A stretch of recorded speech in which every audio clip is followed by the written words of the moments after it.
If you like this video, please give it a thumbs up and hit the subscribe button as well as the bell to be notified of future videos. Thank you. Hello Internet, we are back here. I was speaking to a man called Johnny Müller.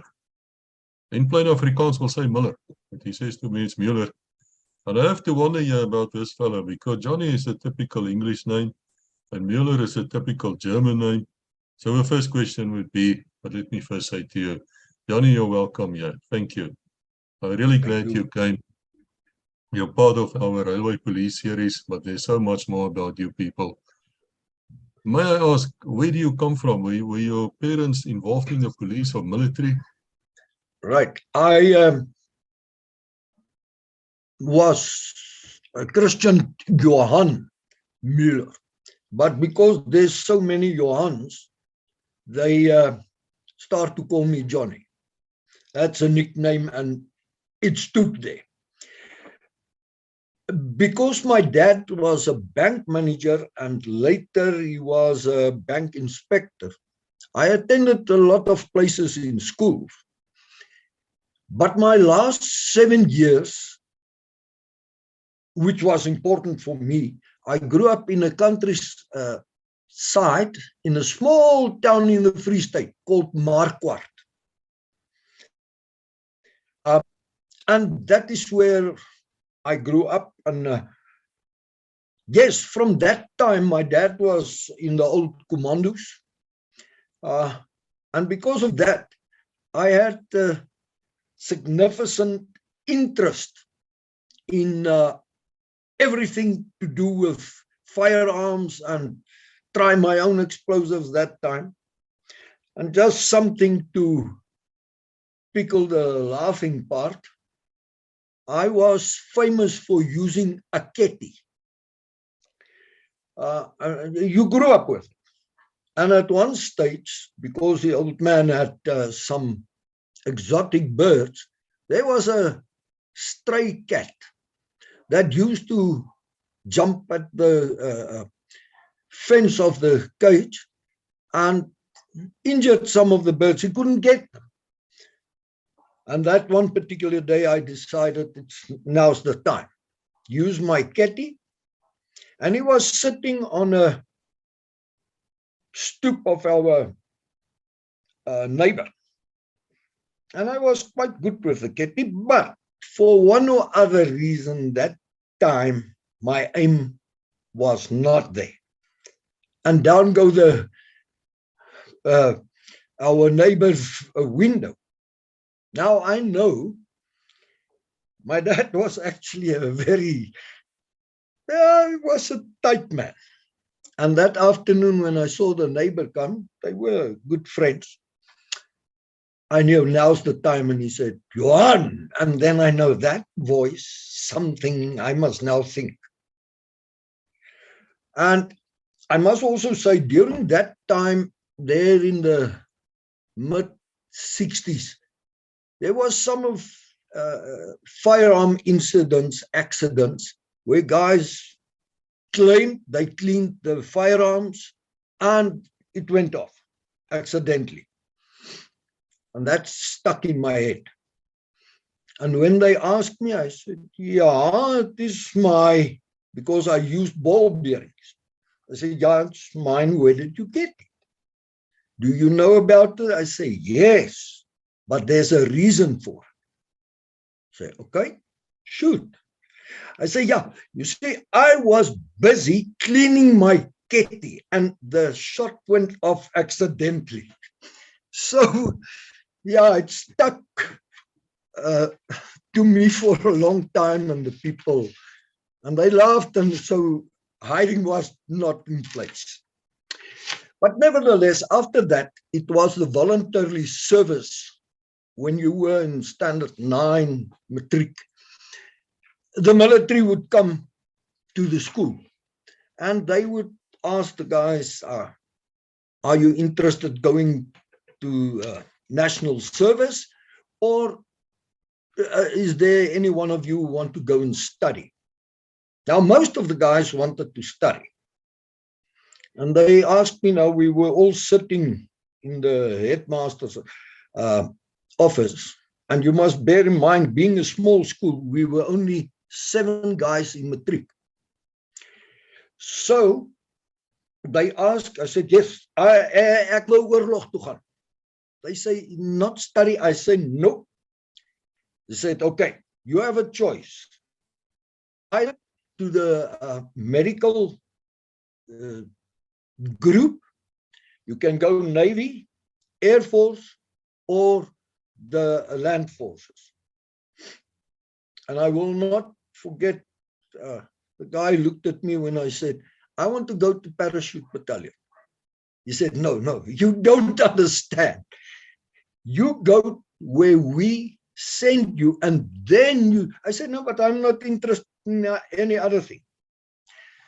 So what happened, I went for my military service, and a person that played a significant role that time in my life was a guy called Sergeant Major, the RSM, Pep van Zyl. He's deceased now, but he told me, listen, don't you want to become an instructor? And there was a lot of things. I said, yeah, it might be. He said, there's one thing that I want to tell you from the beginning. Instructor only give 85%. The other 15% is what make you an instructor. And that is what you get from experience. Never just hand it out. Right, I left there. I went to, I was not happy. I had family in the SAPS at that stage. And my father's one cousin was at that stage, he was, I think, a brigadier, something. He said, come, SAPS, here you come. I said, no. Family, I don't work with them. So I were in the bank, but I was in Stella, away from my dad. Yeah, he's a great man, but to work underneath him, was not kosher. And then I decided, no, the bank is not for me. I came to Johannesburg. I resigned there, came to Johannesburg, and I saw on the airport, there's some policemen, but I haven't seen these guys. And I asked the one guy, who's that? They said, railway police. I said, that is where I want to go. Yep, that's it. So I went to Johannesburg, completed my application, did the psychometric test, and then I get the call, come.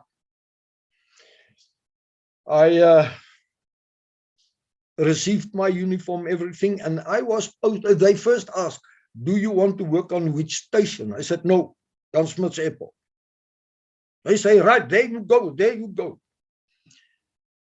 And my first experience there was also 2 people that played a significant role for me as person in developing. Was General Wurak. At that stage, he was a major, and Captain, also General, Captain Thuis Jonker. And they said to me, your hair is a bit long. I said, yes, but that was in Civvy Street. I don't like long hair. It was just, I don't know why. It was a street.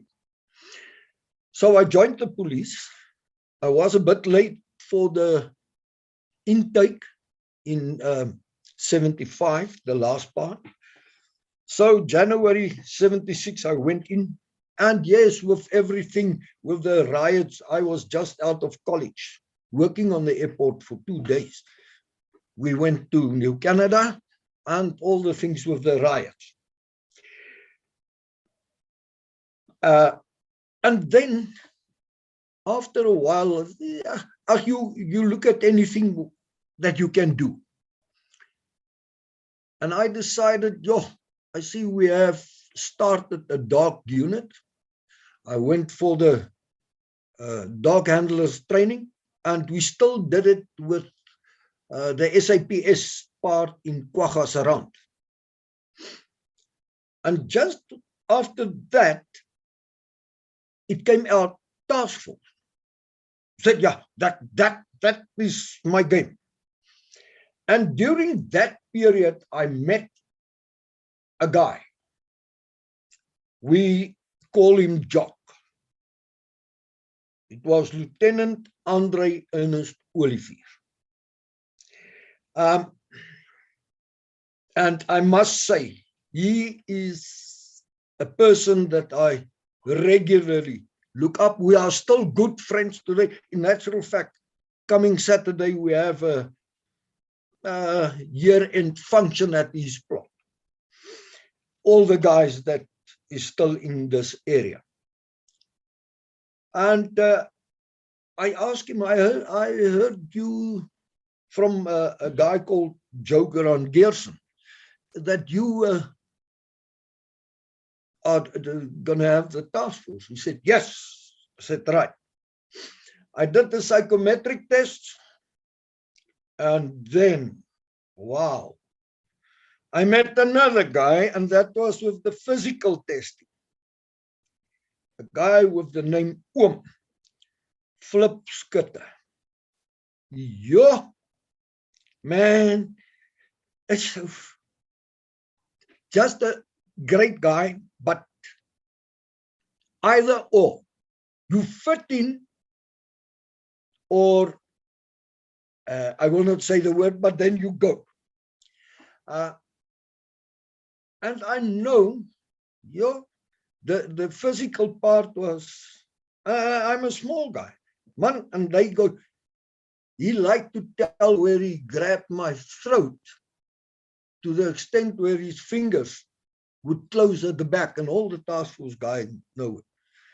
Man,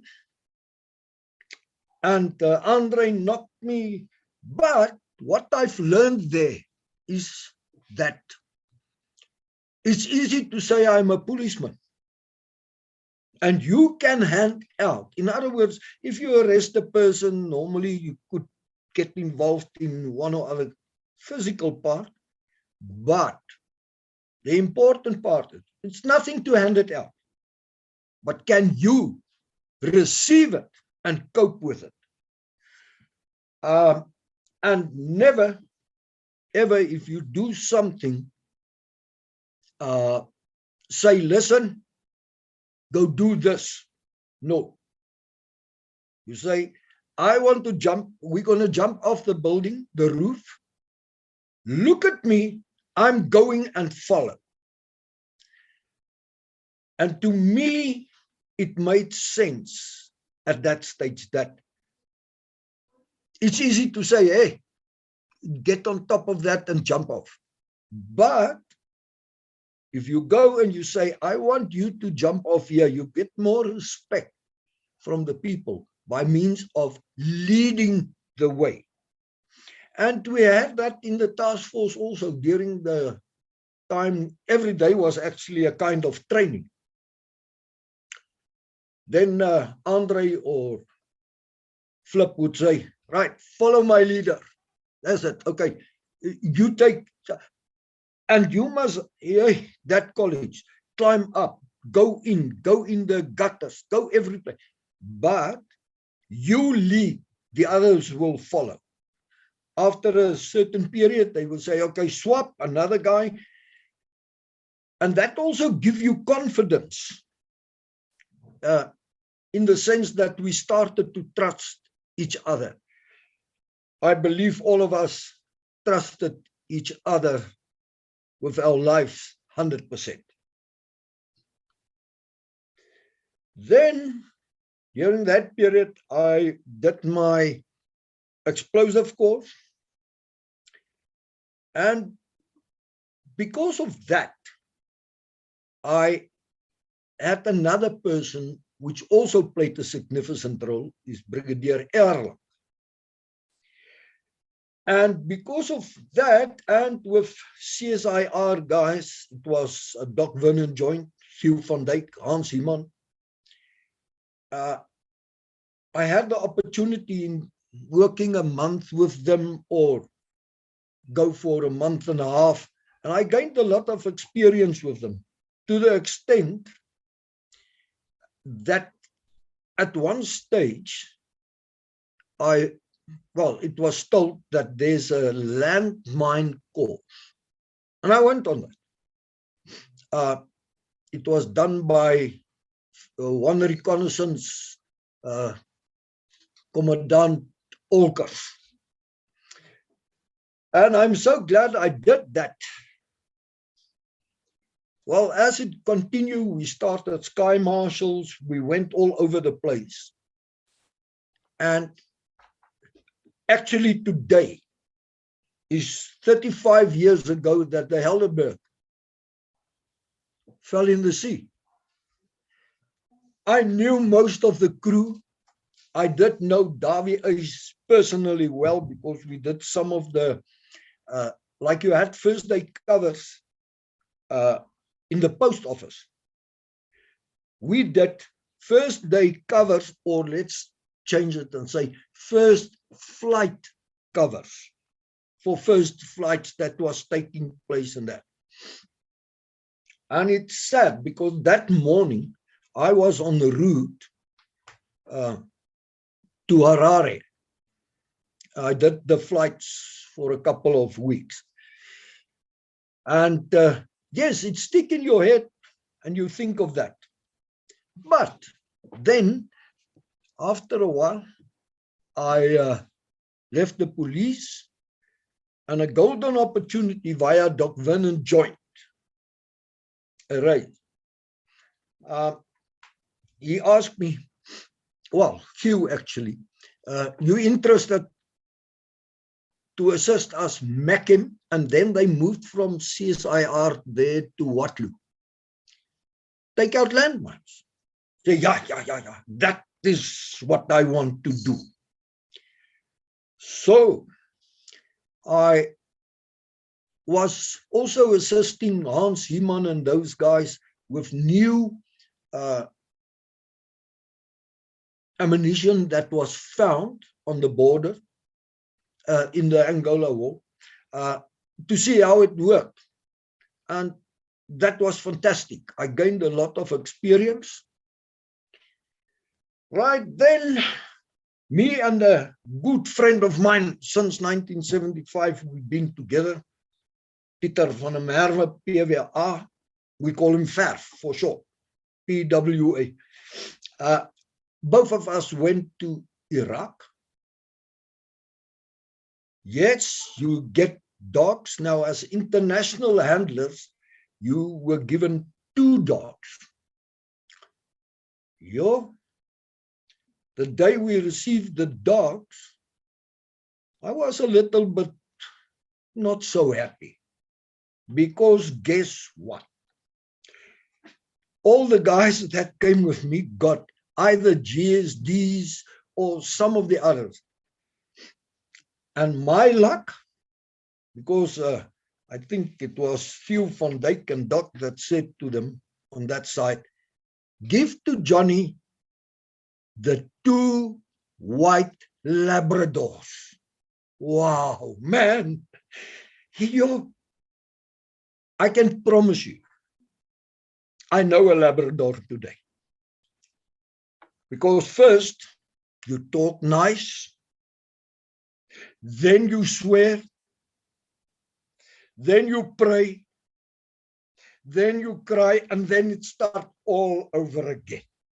But I must say, once we matched and become a team, fantastic, and it was nice doing the minefields with them. And I must say, you know, if you look and you hear minefields, our people being involved in laying minefields, there's a certain way. But now if you go in a place like Iraq, it is different. And that's why I also like history, because before I go, I wanted to see what happened in that area. I was based in a town called De Hoek up in northern Kurdistan. Unfortunately, my buddy was down in Suleimania's southern Kurdistan. So the first day you enter a minefield, now you must work. Believe me, it's a total different feeling. This is real. You must clear it to give safe ground. Yeah, but then your training and knowledge kick in, and it's like you have a certain calmity, moving, do what you've trained, do what you know, and most of all, trust your dog. And I must say, people have a misperception about the dog. A dog can't tell you, here where I give an indication, this is a mine, a landmine. Or even with the guys with the trucks, contraband. He can't say there is contraband in that article. What he give you, except if they could talk, yeah, then it was a different story. But a dog gives you the indication. He tells you, I smell the presence of explosive vapor here. It could be a mine have detonated previously, or there could be. So, yes, and that is where you must learn, I call it, read your dog. So it helped us a lot. Okay, then after the war, we were deployed in Afghanistan. Now I must tell you, in the mine clearance area, you have a toolbox with various things. You have manual demining. And in manual demining, you have excavation. You have your mine lab that you use, the metal detector. You have vegetation cutting if the grass is too long. There's a certain way that you do it. And tripwire. You must look for tripwires. Because afterwards, just before we got deployed to Afghanistan, I became a group supervisor. Then you have more teams. Now then, you have a ground preparation machine also that you can use. So if you go do a survey on an alleged minefield, you must look and determine the boundaries of the minefield. Now there's a process that you follow, and maybe sometimes you go a bit bigger than it is, talking to the locals, and you get the history of the alleged minefield.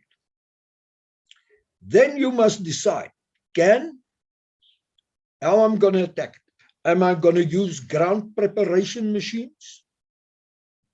Am I going to use, in which area I'm going to use manual? And where will I be able to use the dogs? Now, you can't use dogs any place. It depends on the declining of certain small hills and that. Then you determine what you're going to use the best, and you must inform the UN. Your time frame, yes, obviously you put in a clause, act of God, that you might exceed it. So, yeah, and most of the time we were spot on. Now there's two other things which I was also engaged in. Thank you for my officers in the railway police. When Doc Joint started a thing called, first it was called SOS, and then it changed to METS, where instead of taking the dog to the mine or minefield, or that, they reversed it. You take samples, then you send the sample to the facility. That dogs doesn't see that area, but they smell on the tubes. It's a small tube that you take the samples with, and they will give you indication whether in that area there is a possibility of the presence of explosive vapor. That was the one system, and then you do it also manual, person using a backpack, sampling. It's like a vacuum cleaner, if I can describe it that way. And you sample it, you change your tube, but because of possible contamination, you do it with sterilization. Sterilize the tube, sterilize your hand and the gloves. And then we have put it on vehicle mounted. So the vehicle will drive, and the vehicles we used was the tapir. To describe it for people that don't know, it's almost like a double cab Casper. That's the closest you can get. And it has two pipes at each corner at the back. And as you drive, but you drive slowly, you sample the area. Normally we worked in 200-meter sectors length. Then you change the tubes. It must be marked, documented, and afterwards we will return. It is also called rapid road clearance. I used that system in Afghanistan when I cleared the road from Iraq in the north down south to Kandahar. Yes, that is an experience, but then sometimes you've been called to assist on minefields, because those guys, between the taxiways and the aprons and that where it's normal vegetation, they would plant mines. So Doc Joint, again, made use of another system, Casper, with steel wheels. Now each wheel weigh about 2 tons, but difficult to handle when you drive it. But the big thing is, you must be strapped in. If you're not strapped in, I can promise you, you're going to get injured. What you do then is like plowing on a farm. You move up in a direction slowly. And you can hear this anti-personnel mines and the pomzets and that toof-toof sounds like a popcorn machine. In the event that you get hit a vehicle mine, now a bit different story. Because of the weight, it will keep it on the ground, but I can promise you, your ears sing, your head, how good you strapped in, doesn't matter, your head will bump. And yes, then you turn at the top and come down, so you don't come back directly. You move on the other one, and every time you overlap. In other words, I drive next to the track of the previous run. That was more for small places and particularly on airfields. Then, luckily, I was deployed again to Sudan. Yeah. There were places like a place called Malakal. It's on the White Nile. The only way you can reach it is by barge or aircraft. And again, my luck, try and find a road to Malakal. Yeah. And at that stage, it was one Sudan. You had SPLM and the GOS, Government of Sudan. challenges that we had there was, if you pass through a certain territory, you must contact the they had about 7 different commissioners. Commissioners of the town is like a mayor. You have the military commissioner, the police commissioner. Oh, and now you must tell them why you want to pass through there. And my interpreter told me, Yanni, open your hand under the table. That is bribing. They don't really want money. Fuel. They want kerosene all the time because their vehicles stand. Right. Now you've had his permission or their permission. You go in the next territory. GOS. Oh my soul. It starts all over again. It took us 3 days and we reached Malakal. We were informed on the route, all the areas around is minefield. I said, no, but you must look carefully. Say, yeah, yeah, it's okay. We drove with the vehicle. I told my driver, you see, there's some cattle walking. So that will be more or less safe. Let's drive where those herd is going.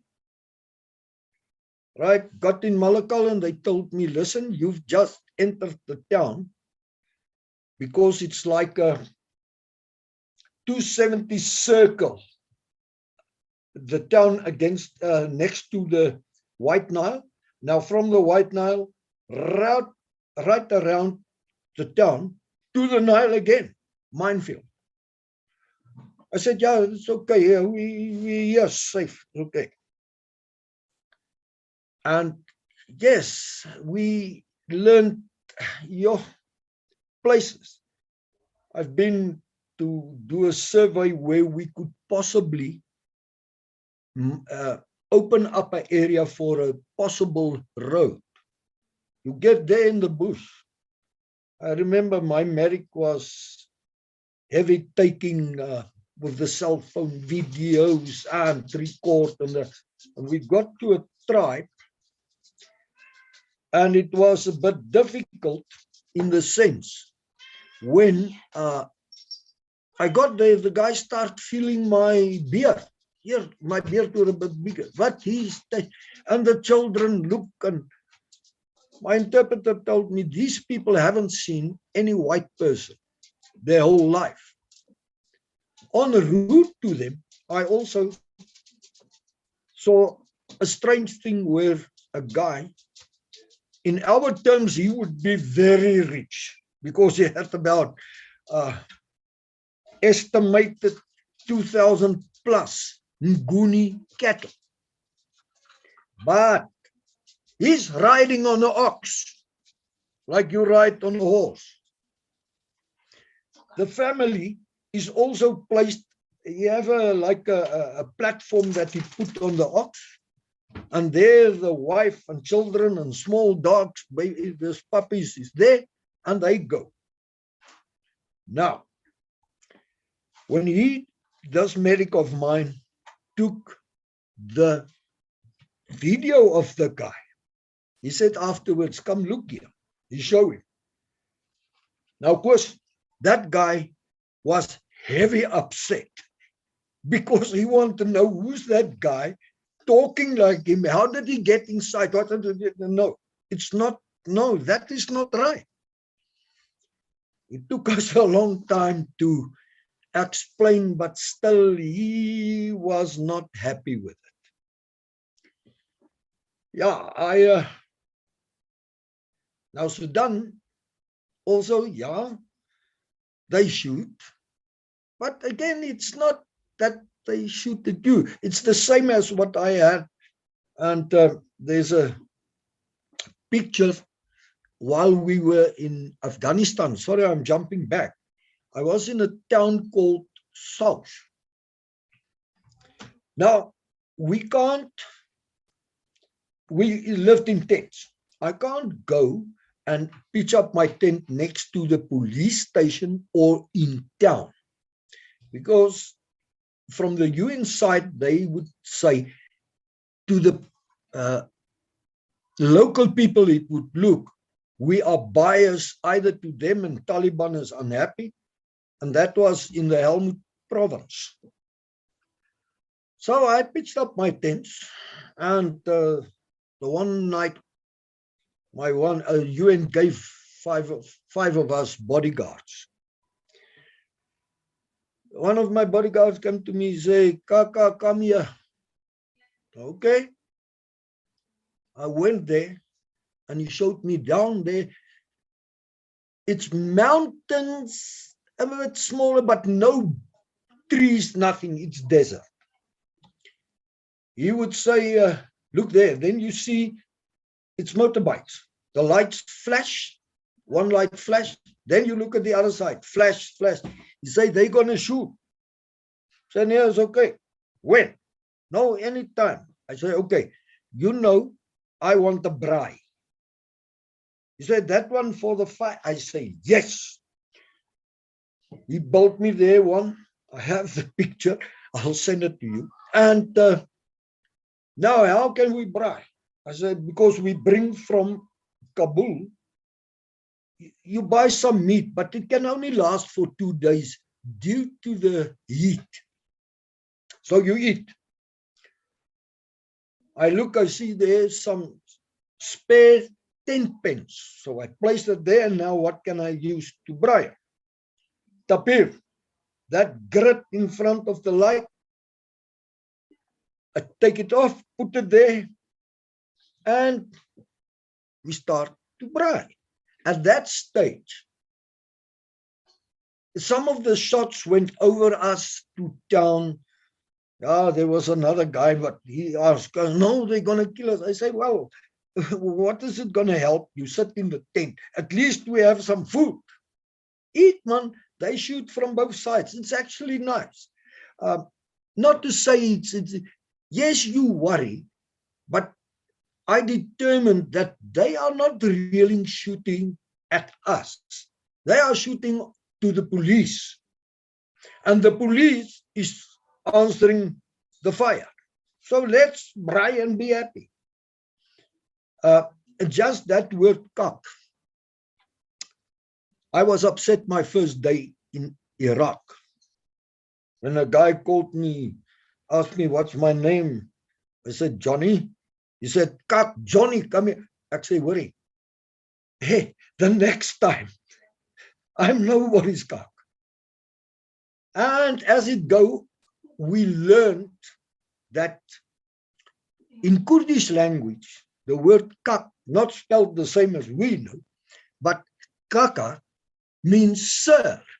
I said, well, okay, then we are on the same page, then it's all right. Right, Afghanistan, okay, I've seen a lot of things there. A guy that also played a big role, we were good friends, a person called Dr. James Davies. He was our program manager, top vet. Will not go into other parts, but yes, I learned from him a lot as well. Then I was fortunate enough to see the Kabul military parade. To explain it, each big town have his own military contingency. And believe me, I looked at it and you can't believe. Yes, they have their normal troops. They have tanks of all generations.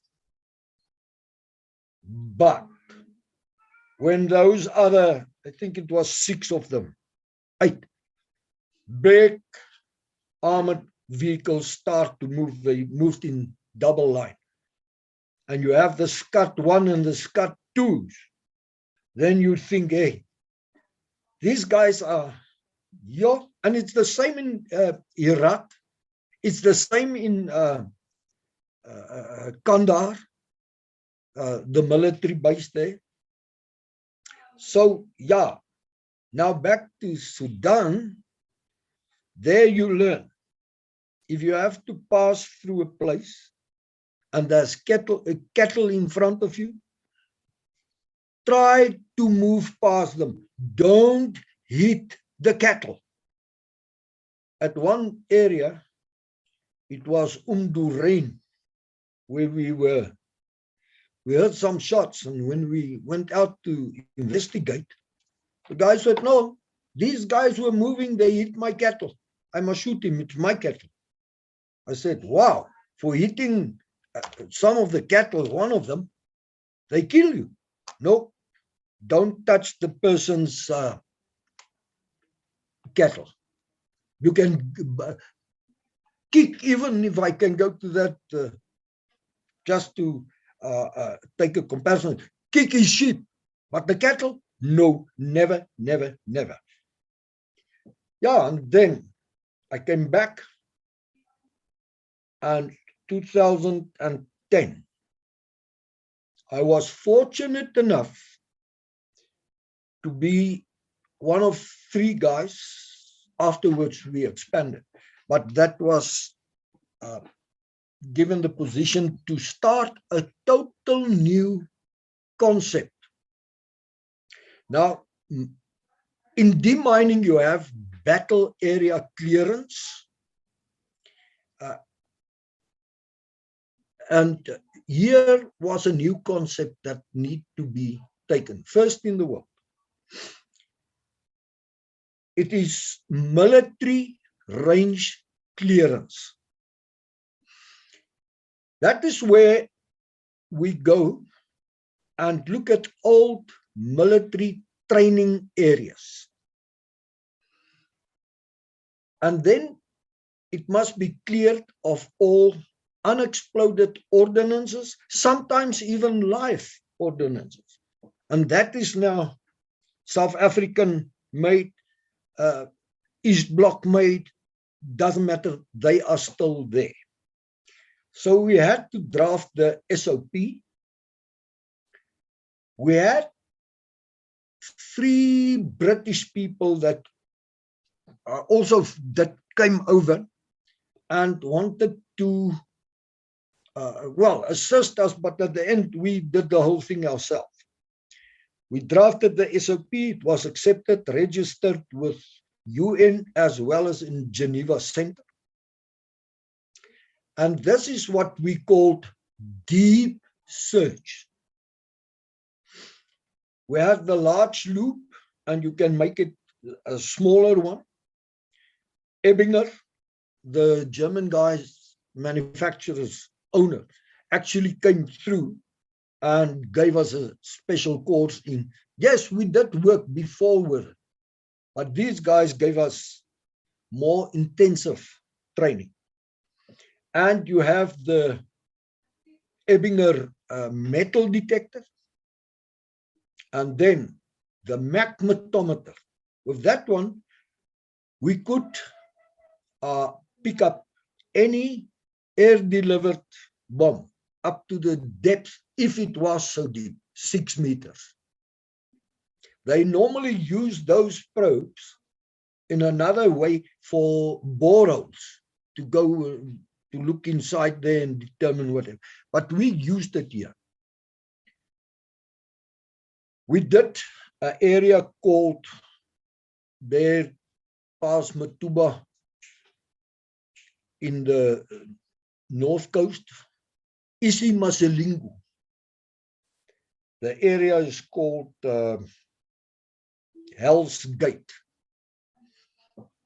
And then when we cleared that area, and that's now all remnants of war as well, we moved to north, Madimbo.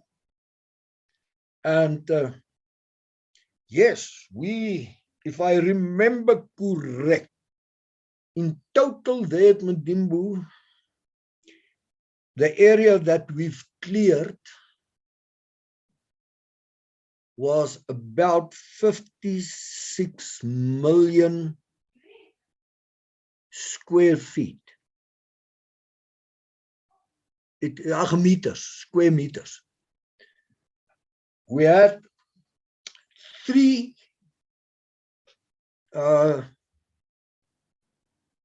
10 trucks of loads of the scrap. Now, if I talk scrap, it is cartridges, it is 81 looms, parts of it.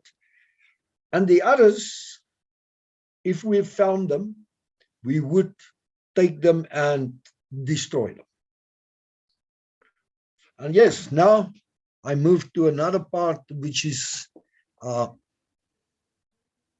training in aviation, where we train the people in aviation security, all the levels.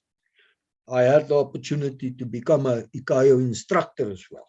So that is, in short, the basics. But the crush of the whole thing is, if it was not for these guys, Johan Lottery, Herman Buckingham, who was my 2 course leaders on the explosive training. Yes, I don't think I would have been here and be able to have a full life as we had.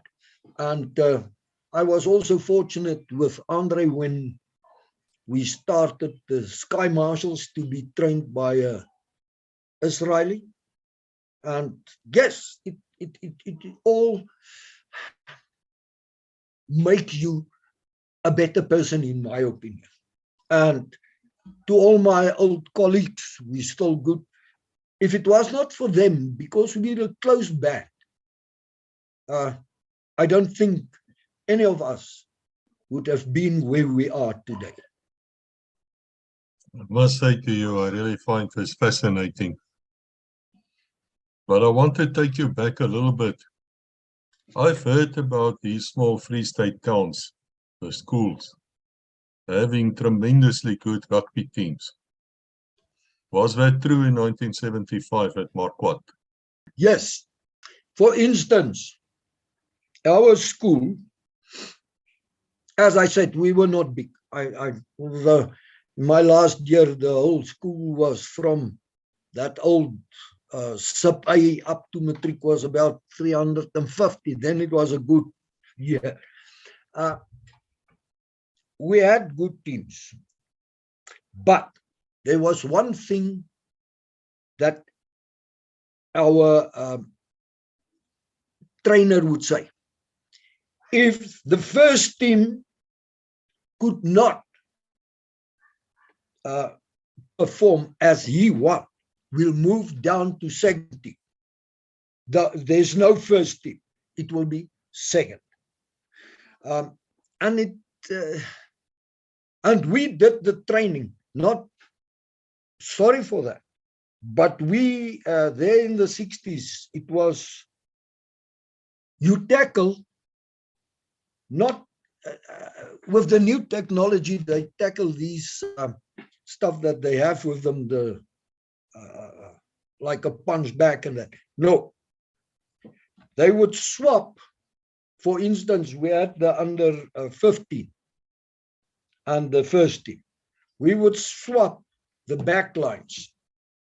And you tackle part. If you get injured, so sorry, so be it. You will, no, then sorry, you're out.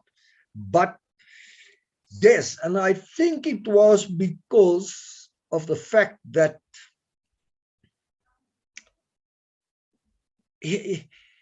the people in the small town, even the netball, if we play, we had the rugby day and the teams is there, the whole community would be there.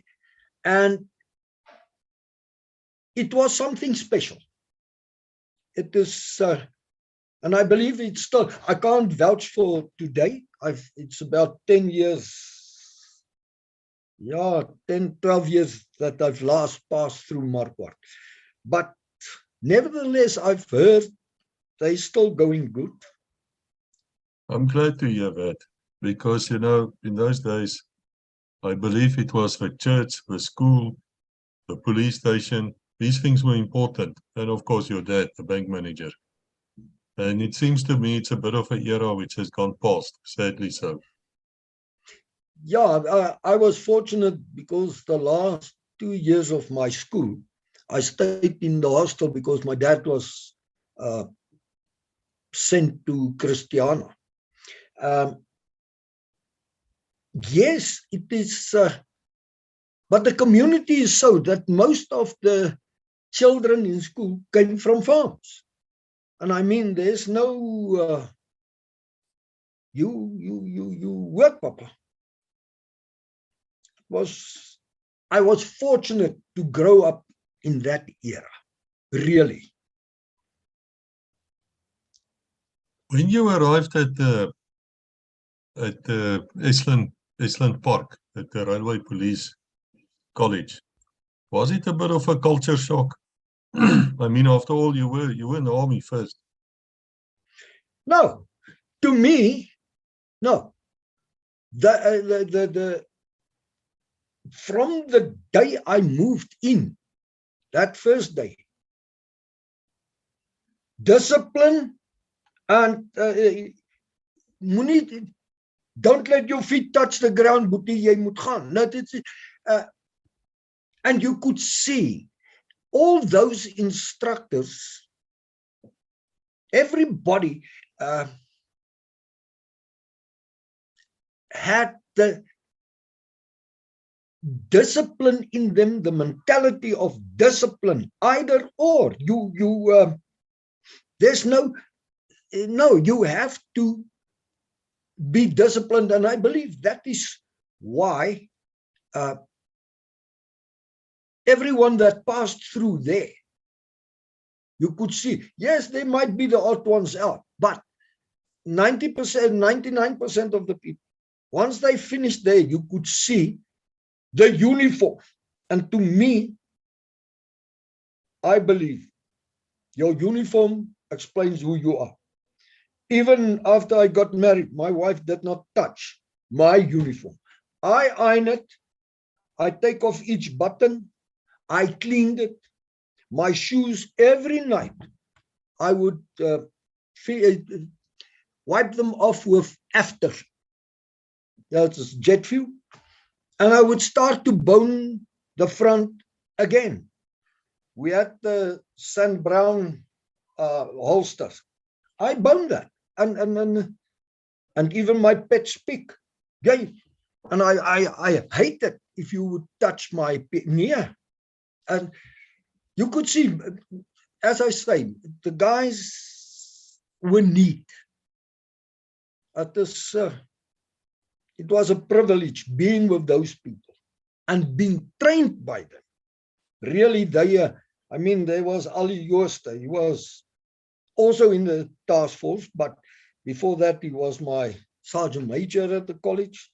No, it is all these guys. And Barney van der Walt, he was my PTI there.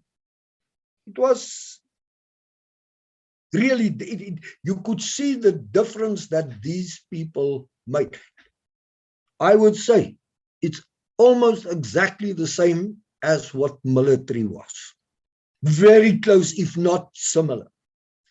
And it was because of the fact that all our instructors were trained in Oudtshoorn by the military. So they have the military standards that they passed on. And yes, it is, you can't operate anything like this if there's no respect and particular discipline. There's no time. If they tell you, fall down, it's not, okay, why? No, fall down, you can ask the question later on. There's a reason why they say it. Were you part of Barney van der Walt's acrobats? No. I started, but no. No. I had a small problem. I was more on the other side. No, I wanted to go there. I was in school gymnastics, but I don't know what was the reason why I was not so much interested in the acrobats. That is because he was a fantastic person, and he trained the people top out of it. When you are on duty as a railway policeman, will the people treat you with respect in those years? Because, to be honest, I will tell you, I worked on the airport, and yes, people, and it's also the way you come over to them. There was I believe one or two of the police thought, yeah, SAP is higher. No, we are equal. The difference is we have a job to do in that place. And the way you attend to a person, friendly, they would treat you with respect. I was also fortunate enough to at certain stages we escorted or moved on the trains from New Canada to Naledi. And I must honestly tell you, I did not wear my firearm openly. It was in my pants and underneath my tunic. I would walk from the guard van through the train, right to the front where the driver is. No one touched me. No one did anything. You greet them. Be nice. And if you are not aggressive, they would not be aggressive. Yes, they intend. I spoke to one black guy, and he told me, you know what, Obi, julle met die groen uniform, hey, julle skiet eers en dan kom julle praat. Nee, ons is mooi met julle. And meaning that they had respect for us, and that's honest. Yes, you learn and you adopt to it. And I was grateful for it. And it's so sad if you look what places look like. And I know they started now with Prasa because we trained one or two of those guys for the security for Prasa. Now, a railway policeman, you can't make one. It is in the heart. You are born a railway policeman. No, you get called by railway, and that's what I believe, and that's what made the difference. During 1976 with the riots, you were a young man. Can you tell us what happened to the railway property during the 76 riots? Man, I was then, what, 24, still young. I was deployed on New Canada Station, where they took us and we had to escort certain trains. I even walked in front of a train to Naledi.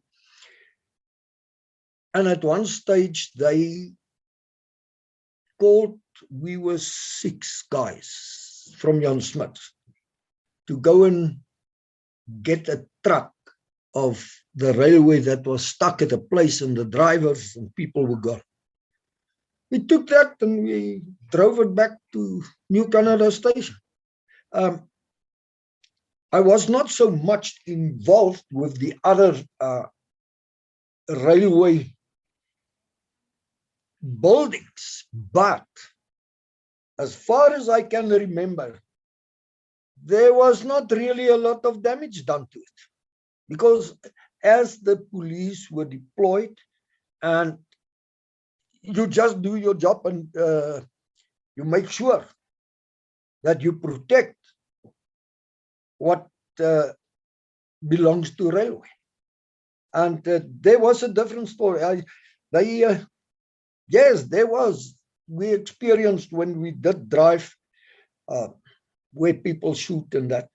But no, I would say railway police at that stage did protect the property real good. If there was damage, I was not really, yes, windows out.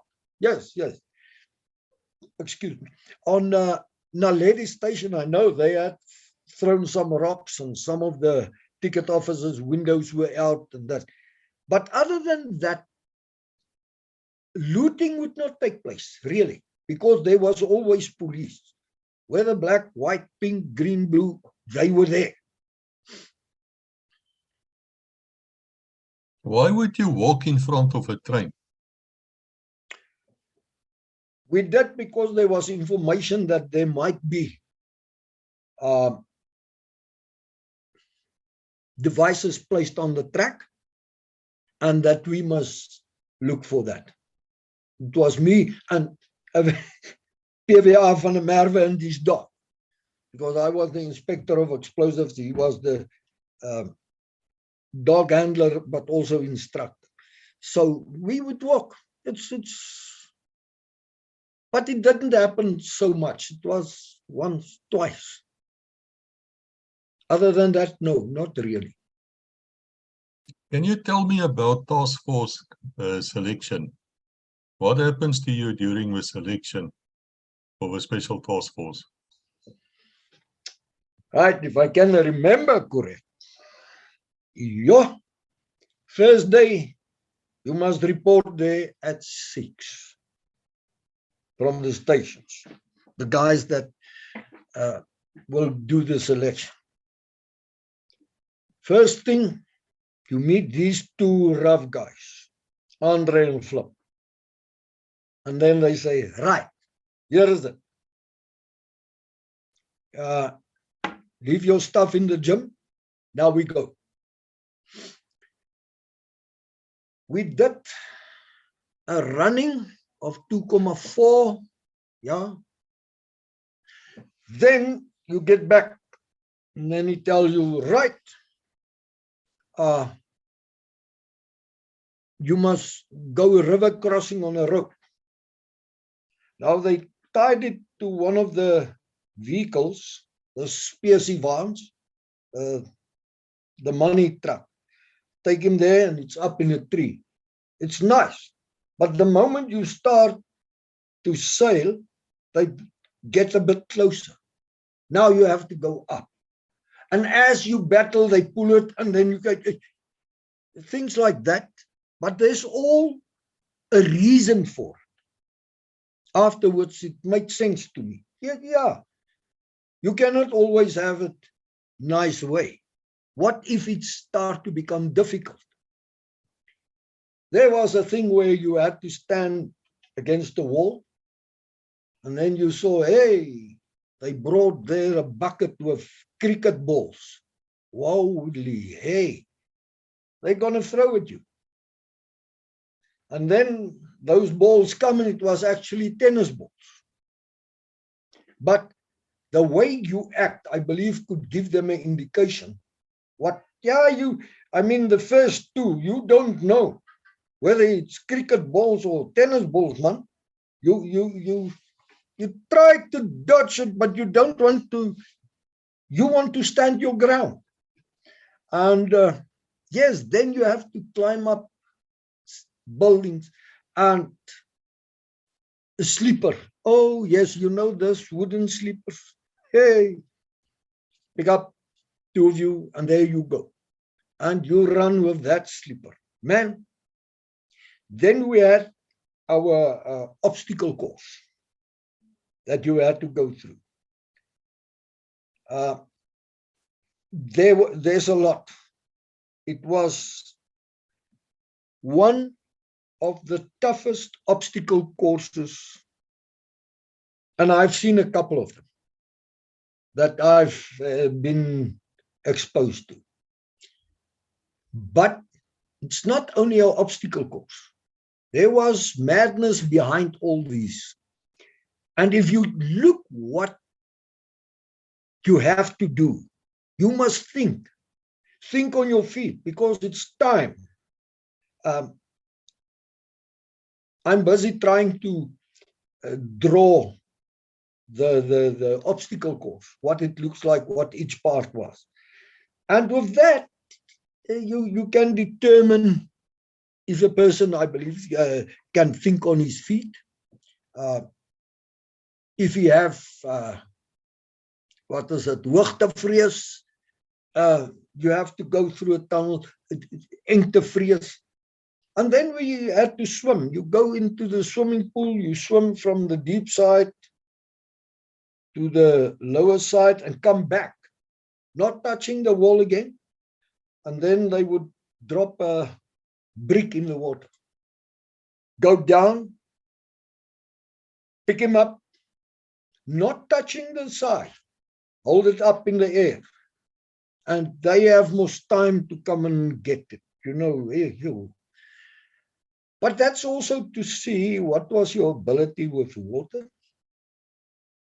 And then what was them?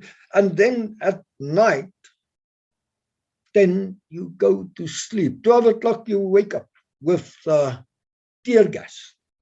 Yo!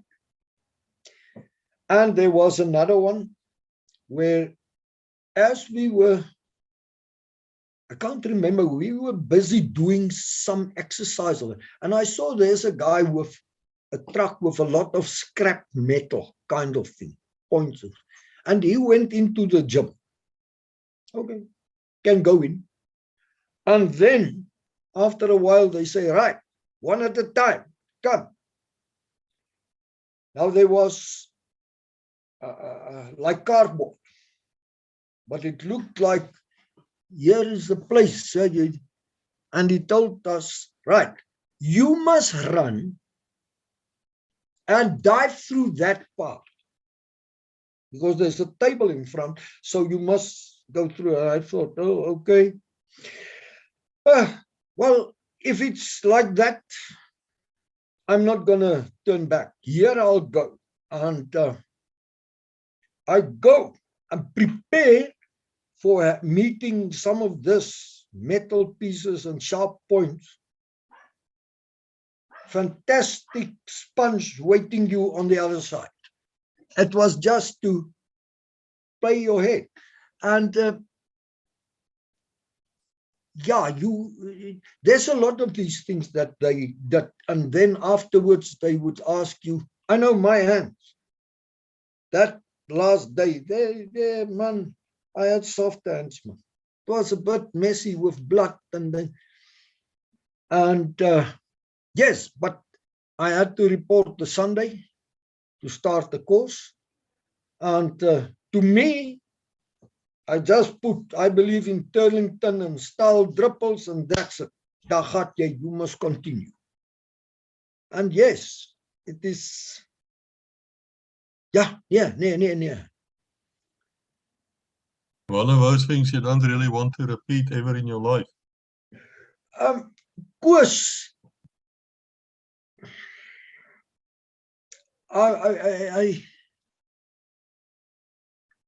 yes, let's put it 50-50. No, 60-40. 60, I don't think so. 40, if it's a challenge today, I believe, well, not so fit as those days and flexible in that. But yes, I think I will do it again. I believe I can do it. Not the same time and the speed, no, maybe not. But that is also. But all these people that played a role in my life, all military, police, had one thing: believe in yourself. If you believe in yourself, nothing can change. Whether the guy is like Goliath and you are like David, it's okay. Somewhere you can win. And for me, that is the ultimate. Proud to wear the wings. And we did, I don't know if if JJ van Zyl will talk to you. It's about scuba diving, where he trained the guys, and eventually the two of us had a diving school together here for a period. Look, the ultimate is skydiving and scuba diving. Yeah. And yes, that is fantastic. May I ask what happens with a scuba diving? Because the Railway Police Special Task Force is probably the most secretive of all the Special Forces units in South Africa.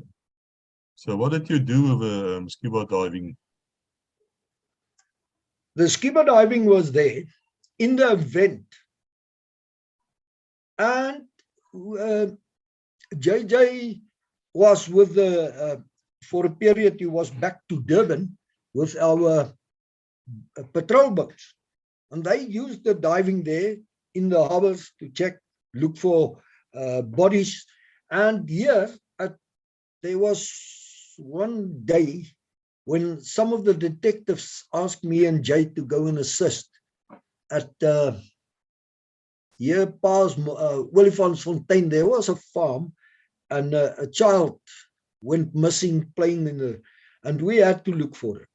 So yes, we also had areas where we would go, and we would be deployed wherever needed. And you must bear in mind, everybody know now about the railway, or let's say the railway, the harbors, the airports, the buses. But at that stage, some of the big dams were also falling under railway. Like if you look at Slagboom, that was a big dam there for supplying water to the locos, the locomotives. So yeah, and that is also our jurisdiction. And yes, we did dive there next to the wall, and go down there and check this. Yeah, but I believe in the event that it was needed for us to, we were prepared to go down, and if needed to reach a point unseen, you could use scuba diving for certain places to get close to it. And yeah. I just want to say to people here that Slagboom, well, let me ask you, what is Slagboom? What do you mean when you say Slagboom? Slagboom was same as Verdrag, same as Miljoenskop, but it was the railway police training farm. And that was ish, man. But it was, I've been to both the others as well. And it is a training farm under the person who was in command there was also a guy well known. It was General Big Daddy. I'll get to his surname now. He was in charge there. And he was also in the first training of task force. So he did write the railway police book. It's not Mainkies, it must be the other one. No, not Mainkies. It was We'll get Ronnie Bale. Ronnie Bale. That's right, very big fellow, tall man. And yeah. But, and look, also militarist as you can't believe. These guys each one is in their own league, and they played a significant role in all our guys' life. They, you can't really imagine if you haven't underwent it. It's totally a different area, and it's so sad that, in my opinion, some of the youngsters didn't have the chance or have been selected to do even military training. You would have seen the total difference of youngsters. That's just me. But because they play, you can look at these guys, they are just other trees, like the old trees in the Yellowwood forest, standing strong and still going. I just want to say to the people listening here, this book of Brigadier Ronnie, that book is available free of charge. You just need to go to the Special Task Force of the Railway Police website. I will leave it here as well as in the back in the description. Download that book. It's in PDF. It's a fantastic book to read. I can tell you I read it in 2 days straight, and normally I don't have time to read like that anymore. But that was just fascinating because it was die een stalkie na die ander, en soms lag jy, soms huil jy, soms frons jy, but it is fantastic. I'm telling you people, this is a fantastic book. You should read it. But now I want to ask you about André Olivier. Because André Olivier is known on legacy probably as the chaplain. He's a mild-mannered man. But let me tell you, he's probably the best fighter you've ever seen in your life. And I do know that there were incidents where you would call a guy oorlastige constable or something and tell him, okay, put the gloves on, let's go. Is that true? Yep. André, if there's anything that if you have a dispute, and that is how they handled us. We're not going to go around the bush and have a long story and play with each other. Let's put on the rooi lappe. He called it rooi lappe. And daar's hy, get in. And once you get, it's a ring formed by the other guys. Now, yeah, then we don't stop until one person have blood. That is, having said that, there's another game that we played. Struggle ball. It's being played only in your PT shorts, bare feet, nothing else. You had a medicine ball. That's when we at the gym. But if we don't have a medicine ball, a brick can also do it. You have 2 teams. But the main thing is, it's not about the teams. It's about, they throw the brick to me, I have it, and now you run in another guy. And it's just to, knock each other a little bit, man. And you can see the fox terriers. Those guys that don't want to get involved. And they are here when you are strangled and you can't move. Yes, then they will hit you. We did find those guys. But my luck, I was always in the mid, and I had to look. There's a guy that was a champion boxer, Jean Dawson. Hell, that guy have a bad right hook, man. Yo, I couldn't chew for a week. It's not nice. And even this General Swart, Appie, the same. They and then André, flip. Oh, hell, near. But the nicest, yes, we enjoyed it, and again, it's to learn. You can't just hand out, my friend. You must be able to receive. And if you receive it more than once, then it's also okay. It's part of growing up. And B, look, a terrorist is not going to look at you and say, hit me, I'm okay. No, no, no, no. And yeah, hostage also, but that's for another day. I want to tell to the people here, perhaps I don't know, but the Helderberg was the name of a 747 combi Boeing aircraft, and it went down with all hands, all crew. Very sad story. We spoke about it before on Legacy. Steve Coetzee, the flight engineer, Honoris Crux holder, Air Force Cross holder, he was involved in the search and rescue. Of course, no rescue ever took place. It was just a search. I want to ask you, as a Sky Marshal, I know you people were sometimes on aircraft protecting against a hostage situation. You were also capable of defusing bombs while that aircraft is still in the air. And it never occurred to me to ask anybody of your unit before, but were there any Sky Marshals on that aircraft?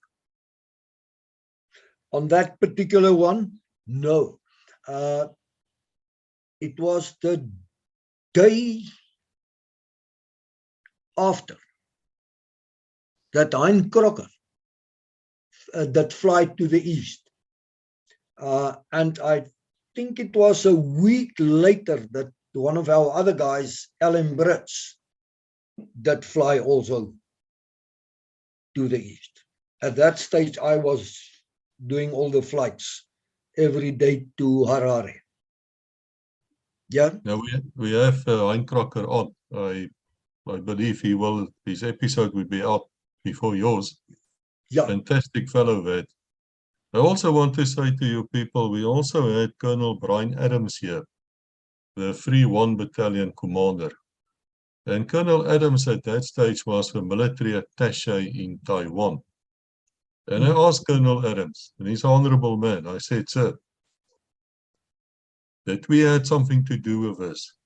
Were there something placed on that aircraft that it kept on burning?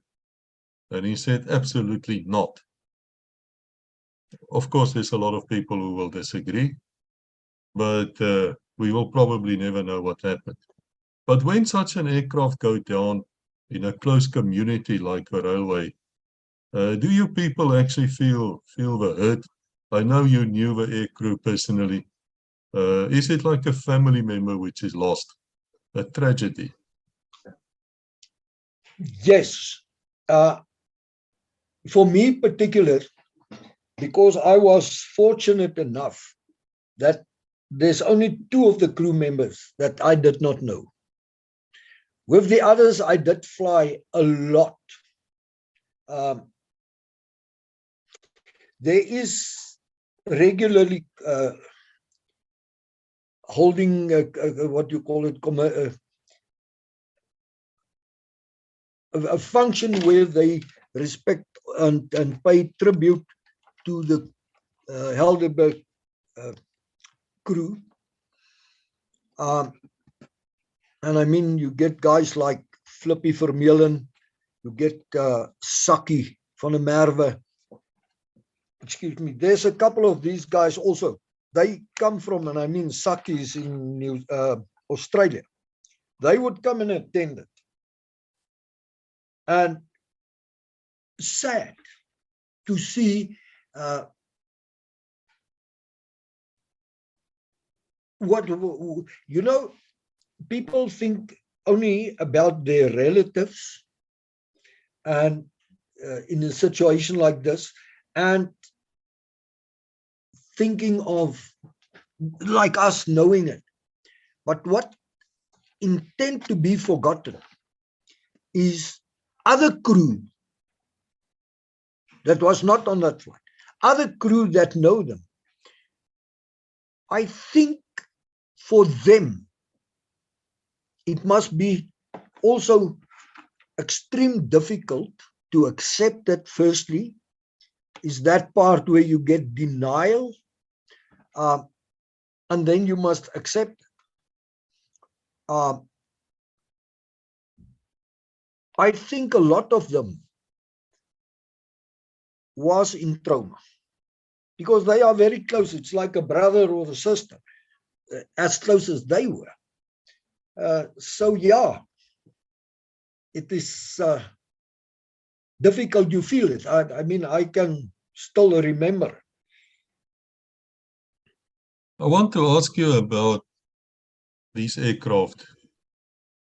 You know, a Boeing is a very, very big aircraft if you're standing there right next to it on the tarmac. Most people won't because they will board by, you know, these where you walk on. Shoot, sir. So I know that you people in that special task force could put about 50, 55 men right inside that aircraft within 5 seconds. So when you're standing underneath this thing and you're waiting for that order to go, what goes through your head? Quite honest, our commanders had the ability to gen you up, whether it was an exercise or not, to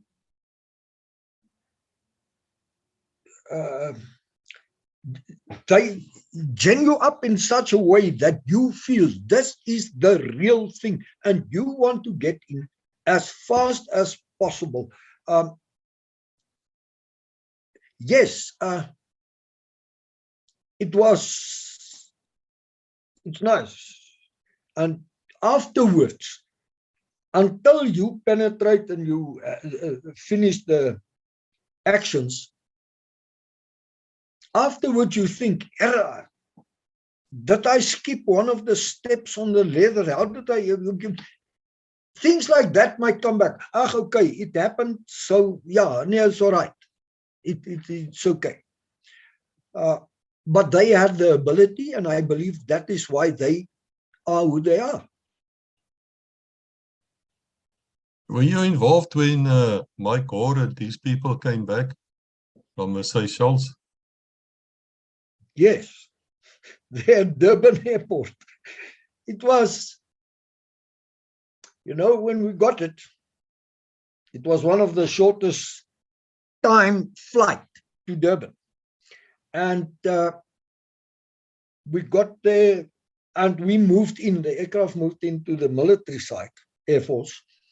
We got out and we get our stuff out, get ready. And then they took us in. Now, if you think of a hijack, and I did a lot of, I can say, research to collect statistics for us, you will think maximum maybe 5.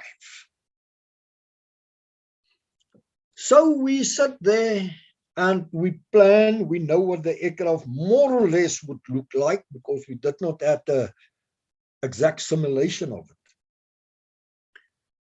And when we spoke about 2 or 3 guys. Right, we plan every section, know what they must do and that, and then the bubble burst. No, I can't remember, is it 19, 21? What now? Oh my, now you have another situation. And yes, we planned and then we had to move to the aircraft. And this is, you go to this aircraft and you're ready, and as you look up, oh, I know that guy. Yeah, well, he's from reconnaissance, we know. And yes, it's a different feeling. Feeling up to there is different as the one that you do have. The moment you, yeah, man, these guys, I know about them, I know these, yeah. And let me be honest, I think if it would have moved to the point where it would have been a shootout, quite honest, I think both sides would have lost a lot of men because they are primarily trained to fight out. our primary task is to fight in. So this would have been, and luckily it didn't get to that point, but it would have been something else. Yeah, we have to thank God it never happened. And for those who forgot, these hijackers, most of them were actually working for the South African government. This wasn't this one of these, wink wink type of things. They were all either Rhodesian Special Air Service, Rhodesian Light Infantry, or South African Special Forces. So you can imagine if these units started clashing in that aircraft. Yeah, thank God it didn't happen. And I believe one of you lads actually had a brother as a hijacker on the aircraft as well. I beg That's your what Ike pardon? Crocker told me. That one of you people had a brother who was a hijacker. Yeah, one yeah. of your unit. Yeah, it was a Belgian. And yeah, we had, I knew him well, and so did other of the guys. And three of his brothers were also in the task force. But yeah, it was interesting. I can just imagine. And what's also interesting is that the name Vernon Joint, Dr. Vernon Joint, always come up whenever I speak to demolitions experts like SW4E from One Recce, you yourself, that name comes up. And I've been wondering if I can invite Dr. Joint here, but I can't. I believe he's not a young man anymore. But how did you find him as a man? You worked for him. Dr. Vernon Joint is a people's person.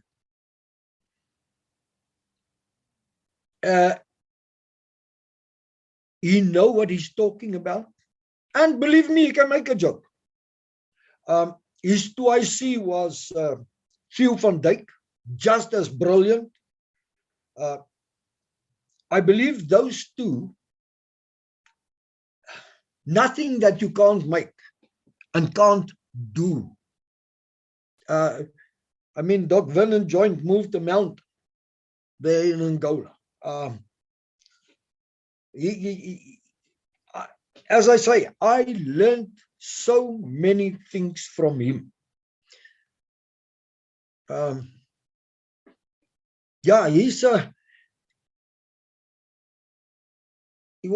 I mean, if you look, and I'm speak under correction, we were the first people, if you can say, drones, where we had unmanned aircraft being used.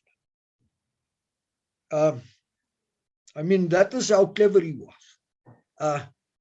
There's a lot of things they did.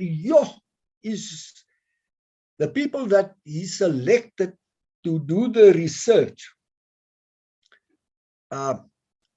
Everyone was expert in his field, what he's doing.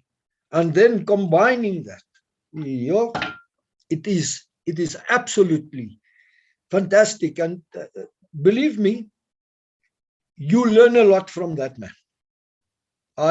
As I say, I was more than lucky. And since 1979, I worked with him on certain things, and I was invited to certain things.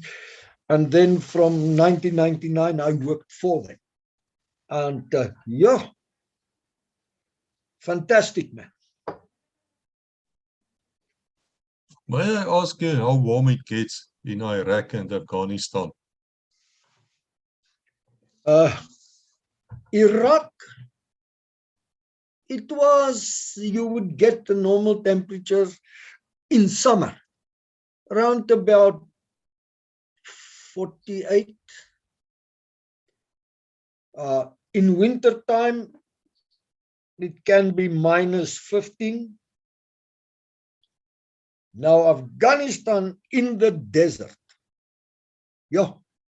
54, we measured it one day, because we have to take the temperature with each time we sampling and send it through. At one stage, they said it could influence the dog's ability to smell the tubes. But afterward, we found out it doesn't matter. And in winter, in daytime, it could be -10. And the strange is, December, it was January. I was driving from Kabul to Kandahar and then up on my road. Kandahar, it was still snowing, and I'm talking big snow, deep. I was driving and all of a sudden it's cold. The snow melted, and it was about, let's say, 10 kilometers ahead. Bam, into a sandstorm that you can't believe. So you have snow this side, rain, and then in a sandstorm. I said, oh, it is, no, it's quite warm there. But again, some of the people that worked with me know I'm the guy that was famous for building swimming pools. Yeah, in Iraq we had swimming pool, and then we moved to another house, and we did not have the swimming pool. And the one guy said, hey, Walter, I say, do you have a blow-up pool, this children pool? I say, yeah, we have one. I said, bring him, put him here. And our PM, unfortunately, arrived, and he said, what is happening? No, we want a pool. He said, Johnny Müller, never, ever you put a swimming pool in the kitchen again. Nah, no, it's all right. Never, scouts on it. It was later the month we had the bride there. I said, bring a pool. Yeah, but he said, in the kitchen. Open up this lounge. Open up. We had to, again, he pops in, he said, I said, you said kitchen. So what we did then afterwards, one of our guys came here, and you get this swimming pools that you blow up a ring, the ring part, and you pull it up itself like a pool that you can put outside, but it had the pump as well. I said, bring him. We put it on the roof. I went to the market and I bought a parachute because it was cheap there. It was $100. I actually pay $110 for two. And put up poles, keep it over, and you can sit like we're sitting, and the water will just cover here. And I said, okay, now let's get this plastic table. We glued some stuff on it and put the liquor in it and one for ice and that, and you push it around to the guys. Afghanistan, on the other hand, there you can't waste water. But when they confined us to the area that I took, I had the ruins of one of the UN compounds that was knocked during the war. And I saw, okay, at least we have cover on the outside. There's no windows, no doors, but give us a bit of protection. They confined us there, the Taliban, because they read the story. They thought we were people building the roads and we didn't want to use them. But nevertheless, now you're inside and trying to keep. I had Bosnians, I had Croatians, I had British, I had some of my Black Portuguese colleagues and South African people, and you have all those guys to keep them happy, and you had the locals. You know, I was responsible for them. So what can I do? After 2 days, they start to get itchy and not nice. So I looked, and there was like a flower pot, but big one in the ground. There was rubbish in it, and I look at the other side. That one is full of sand. I said, okay, now we have two choices. Either you take out the sand and clean it, or you clean this one. No, we clean this one. I say, but if there's water in it, I don't want to see a drop of oil. No, you will not. They cleaned it. So we sneak around, get some big pipe, go to the pump machine, the water pump, and each one had 20 minutes to pump, to fill it up. And I said, right, guys, here's a swimming pool. And immediately, the people's attitude changed. Because in my opinion, nobody forced you to be there. It's your own choice. So you can have two choices. Either feel sad for yourself and be miserable to everybody, or what can I do to make it nice? And I thought the swimming pool was great stuff, so we can swim. And even lie in the water, it's not that you can swim, but just relax in the water. Another guy bought an old piece of wood and stuck it there and put some paper on it to say, at least we have a tree. So yeah, then the people start to relax and you don't have the tension with them. How was the local population treating you people as demining teams? Were they seeing you as the enemy? I haven't experienced that. The locals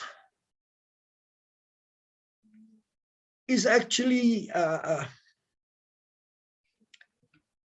because once you explain to them, the only problem that we as South Africans have, particularly when you are Caucasian, particularly in Sudan, they believe you're an American.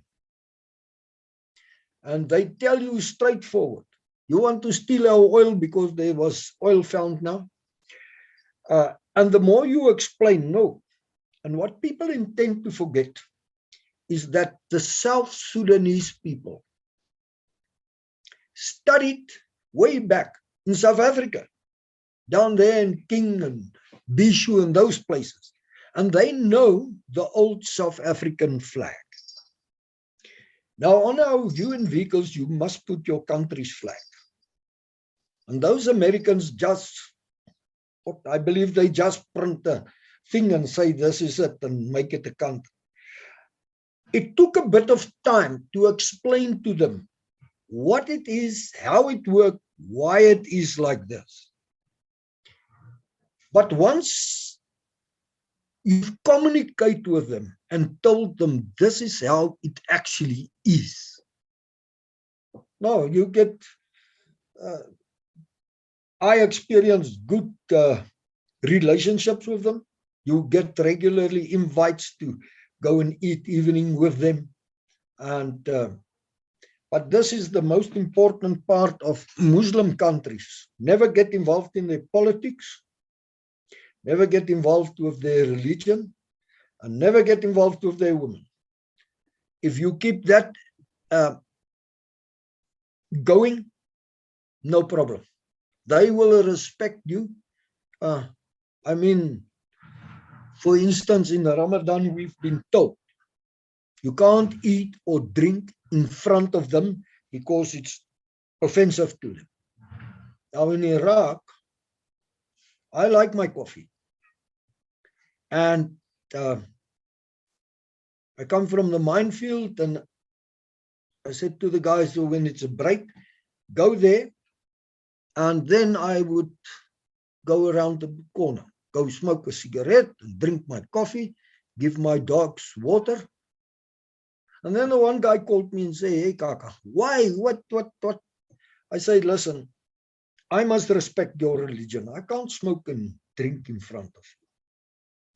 They said, no, we know, but what I say, but my religion say I must drink 7 cups of coffee in a day and I must smoke a cigarette.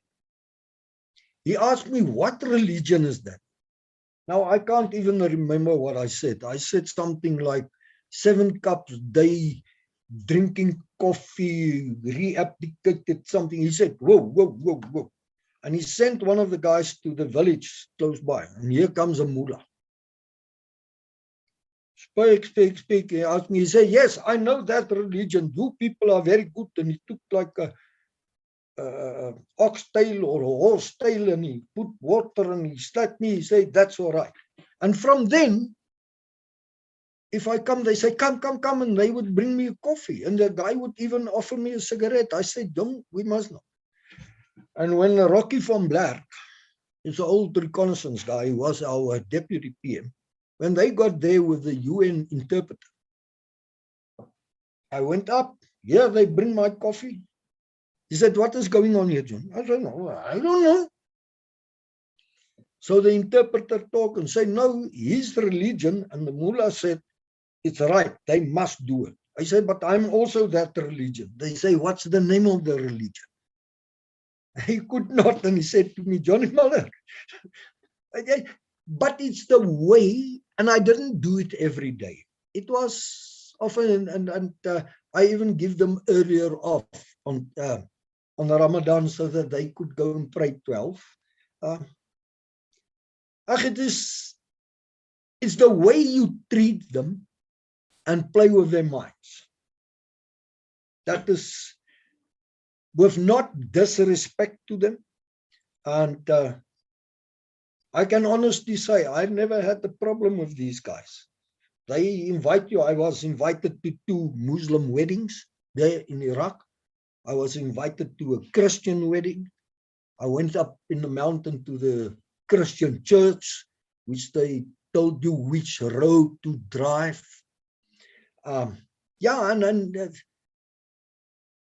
I appreciate it that they shared a lot with us, and particularly with me. Do you think that the fall of Kabul was expected?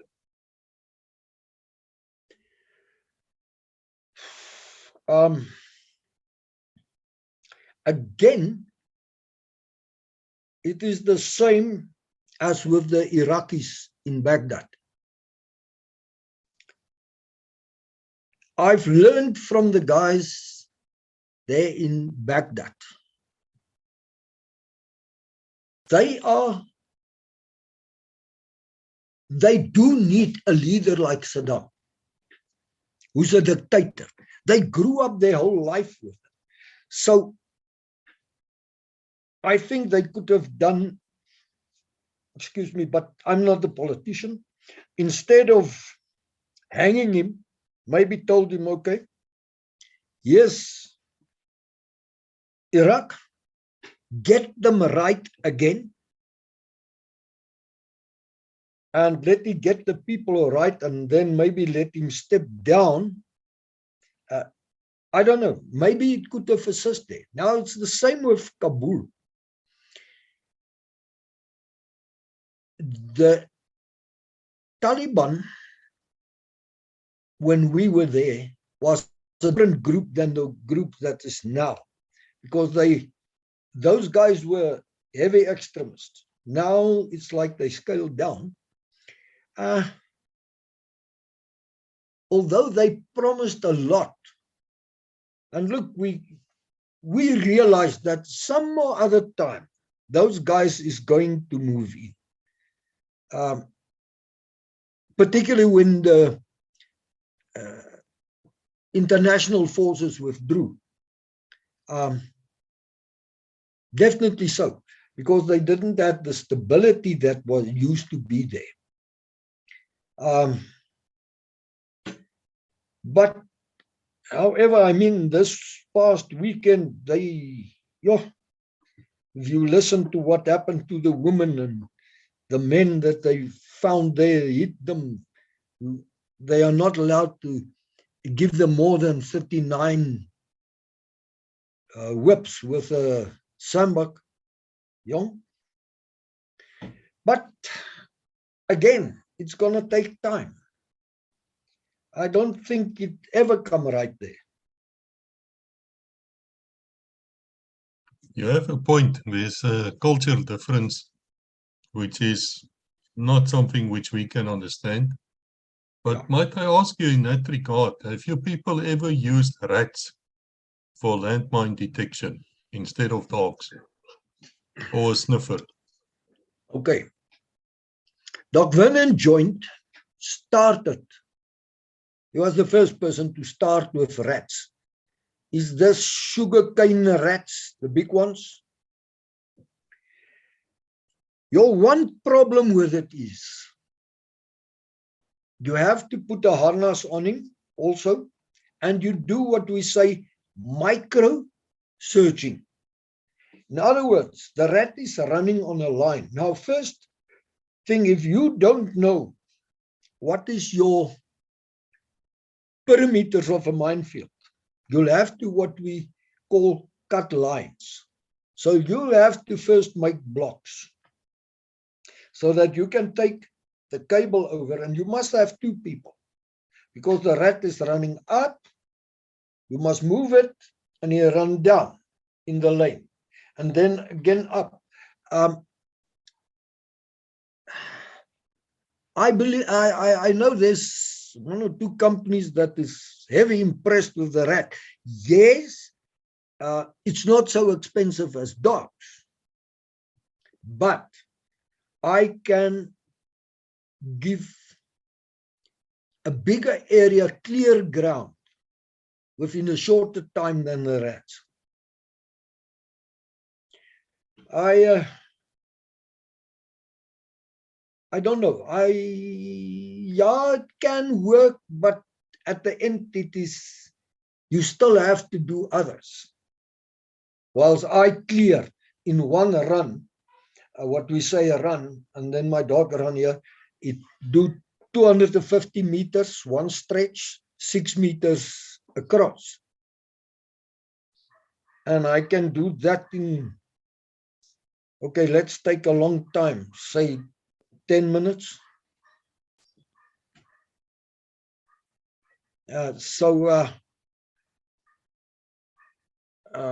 Then you say 1,000 square meters because you only move the baseline 4 meters. So I do 1,000 square meters in 10, 15 minutes. It is much faster, my personal opinion. I recall in my time at the police dog school in Pretoria West, they were thinking of getting a pig of all things to sniff drugs, because a pig apparently has a wonderful nose. But it never came off. I mean, obviously, I mean, how do you work with a pig? I mean, a thing is big. I mean, it can be, what, 500 kilos? Besides the obvious jokes, you know, a pig and his pig, you know, pig incorporated. I mean, any animal can smell, but the controlling him is a different story. Now, that's exactly why I found it so interesting when you say the fact that the dog smells something is not to say he's right underneath his feet or underneath his nose. And we saw that when we were doing tracking. And we would track with bloodhounds, and then the wind would blow. And you would be easily 50 yards to the left of where the actual spoor is. And the spoorsnijers, the trackers, they would follow the spoor with their eyes. The dog has no clue what he's seeing. He doesn't care what he's seeing. He's sniffing this thing and he's running on it. And that's why you can't have a police tracker involved with a police dog unit, dog master, who's doing the tracking with a dog, because they will be working against each other. It just doesn't work. So my question to you, with my very long, boring explanation, which I apologize, is once that dog sniffs something, how and where do you start searching? What happens? Okay. In the minefield, when he give an indication, mine set, I marked the distance. In the beginning, we had small red bags, and I would throw it close to him. My one dog even caught it and dropped it in front of him. But then from that point where the marker is, or where I give them the indication, the deminer, once the whole area, the baseline, what we say, have been moved, he would go, and from the center point, 1 meter, 1 meter, 1 meter, 1 meter. So you have a it's plus minus a 2 square meter block. Then he will start on the one boundary and excavate 15 centimeter deep. And he will use the metal detector as well. And then once they find it, they mark it. If they don't find anything, right, they tell you it's clear, I would take my second dog or one of my locals' dog to go and QA that area. And it so happened that they did find a mine in one of the blocks where my dog indicated, in the corner. When I sent the other dog to QA, when it's been removed, he went to sit in the middle of that clear area. I have to mark it. When they search, they find another mine there. So they find the mine 15 centimeters deep, and on the other one it was roughly almost 30 centimeters from the topsoil. It went on like this, where we had 10 dogs to QA because you can't use the other dogs now again. We found a hole, but like a tractor af onder. We find 27 mines. It is because the mines migrated. You must bear in mind there's mountains, and when it rains, the mines migrate and it go and the sand take it, and where the normal mines is lying, the sand cover it on top. And if you have the war between Iraq and Iran, they don't remove the other countries' mines. They just add. And so, yes, that is where you will find a couple of mines close to each other. Okay, but if you found them like that, is it not then dangerous to blow one up because the rest can explode by themselves? No, I remove them. Because most of them was in such a state that you can move it. And if you get to the point where you can't move the mine, I attach all of them and I destroy them all at one time. Okay, I understand that. Who makes that choice? Is it you there on the ground? Me, or is myself. it higher up? No. It's my, all mines that have been found, there's a stick which they put in. What type of mine, the date, the minefield number, and then I make the choice. Normally, afternoon, you will go and look. You put in, if I know there's aircraft in the air for the UN, you contact the UN Ops, and you say tomorrow afternoon, between, let's say, for instance, 1400 and 1600, in that particular area, I give them the reference numbers. We're going to do demolition. Inform all the aircraft, and they put out their warning. Then I will, in the morning, collect what I can collect and take them to a central point. And those that you can't collect, I will take those that you can move and add them to these. And then I will demolish them. But you put out your centuries as well. There's a process that you need to follow. But the decision is totally mine. Okay, that's a good thing. I like clear command and control. And I wonder if people realize how big this problem really is. I mean, there are, I understand, about 10 million mines, 10 million mines in Afghanistan, 10 million in Iraq, 23 million in Egypt, They're talking about even in Europe, Bosnia, Herzegovina, and if I say Yeah. that name wrongly, please forgive me. 6 million mines are lying around there. Angola, probably 5 million. Where are we going to find enough of you people? The problem is with this, what I foresee. When was it? It was in 2010. It was determined by UNDP, which is the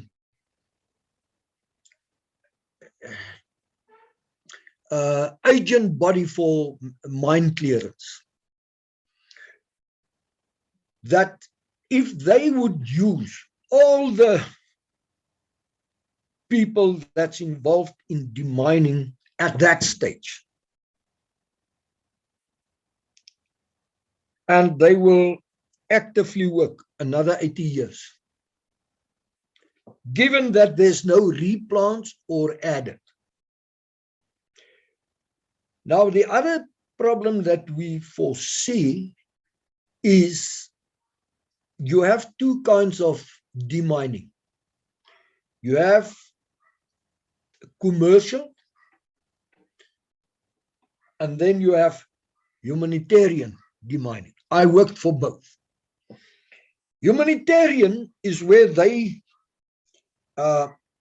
get donations and they put it in and say, right, for instance, I'm just taking an area, this area of this village, you guys must go and clear it. There's no time frame added to it. In other words, if I spend there 2-3 years, so be it. Whilst with commercial demining, it's not about square meters. It goes, how long am I going to take to clear a certain area in the fastest way to hand over this safe land to the general public. And having said that, it seems like most of the demining companies want younger guys, I'm talking 20, 25, 27, instead of looking at the silver age. If a person give you, for instance, if I could go and I give you my doctor's certificate and say, and I comply with the UN health requirements, and I can still do the job, why not? I don't know what is in the mind of them. Do they think they go? Because there's a lot of these guys. I mean, guys worked with me, that is sitting. And I said, let's go. But there's something saying that, no, guys above 50, no, you know. And I can promise you, these guys have the experience. Most of them. They all worked there. Some have been in war situations as well. So, because in my opinion, they must start and look, what do they want to do? Do they want to clear the area fast? Because else, in my opinion, this humanitarian one, they're wasting money. I mean, you have to pay a guy a big salary, and if he do, let's say 20 square meters today, yes, that's great. No. I mean, the Danish church, they donate money, but for what? Just to keep it going and you don't make an impact on it. I mean, the demining is to make an impact and to give safe ground. But yeah, well, it's not my call. No, it's all about money.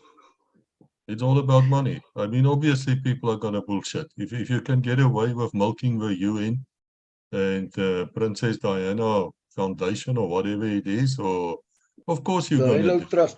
It's human greediness. It's basic law. Yeah, and sad to say, a lot of those people doesn't have even the experience. They doesn't even know. I mean, I do get sometimes still emails from guys that know me showing me a piece and say, hell, what is this? Can you know? We're not sure what is in this minefield. I help them. I mean, it's a life that is at stake if I don't tell you. And because I built my own mine database. I have almost everything, how it operates, how it works. And it is sad, but I believe there might be a change at one stage. I'm also, this military range clearance, I mean, we used LiDAR. That's where you use infrared, it's infrared, what's this? Sonar and another one.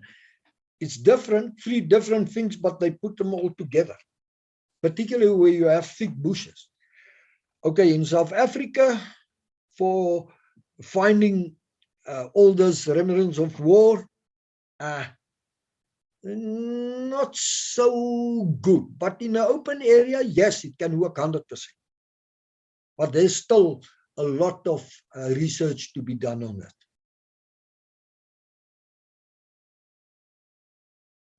I have a lot of sympathy because I recall being on Milieuscoop and then a fire broke out, veldfire. And of course, we immediately stopped training and now we're trying to extinguish the fire. It took us 2 days because it's a big place. Milieuscoop training area is huge. And then the fire, actually, you know, the blanks would go off because these bastards before us would drop their ammunition, you know, because they're lazy or whatever. And then you just hear this constant, like a firefight. I mean, you don't know if you should go down or up or what. But that was still fine until that fire reached the mortar range. And then you had some really serious explosions going off. I mean, I never ran that far away ever before or since. Because it was as massive as we were going off. So I understand about trying to clear it. And South Africa is in deep, deep trouble with their ammunition depots. I mean, one of our sponsors, this GMJ fellow, wrote a book and he highlighted that I think there's something like 52,000 tons of ready-use ammunition and explosives lying in the army depots, who's now crystallizing. They cannot be moved anymore. And funny enough, they are there at Jan Kempdorp, that side. Is one depot, and the other one is where all the trains get together. Where is that? The R. The R. That's where the other ammo depot is. And if that goes off, I'm telling you, that is atomic bomb explosions. So I wouldn't live very close by to any of those towns. My mom's from, my late mom is from Jan Kempdorp. So I know the area quite well.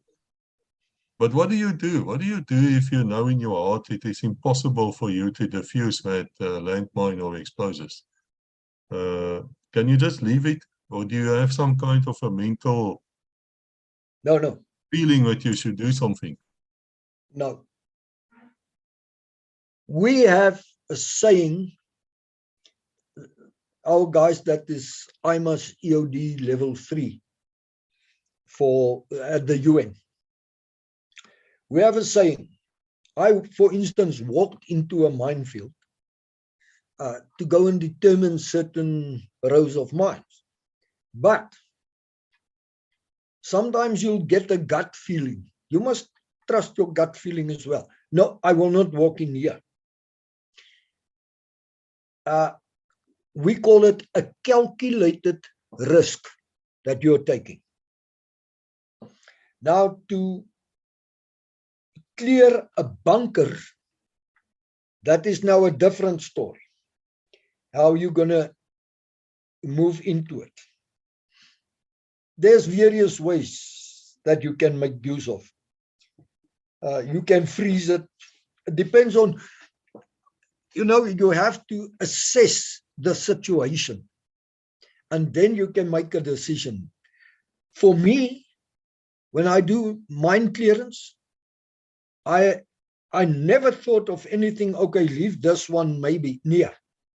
If I find it, I must either remove or destroy.